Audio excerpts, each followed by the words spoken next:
In 1921, Carlo Guzzi founded his motorcycle company on the shores of Lake Como. Mandello dell'Ario is situated on the side of a mountain plunging into Lake Como.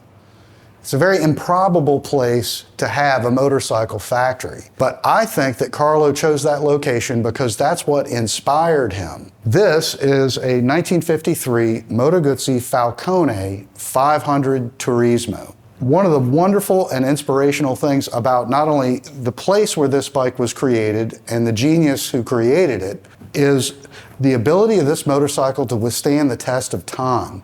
Cable-operated brakes with no brake fluid, which was the style at the time, means no maintenance, no corrosive brake fluid. This is also a magneto-driven ignition. So while this motorcycle has a little generator and a little 6-volt battery, all that operates is the lighting. The ignition itself is a self-contained unit operated by a magneto. The proportion of this motorcycle is wonderful, as well as its ability to withstand the tests of time. It's quite an inspiration.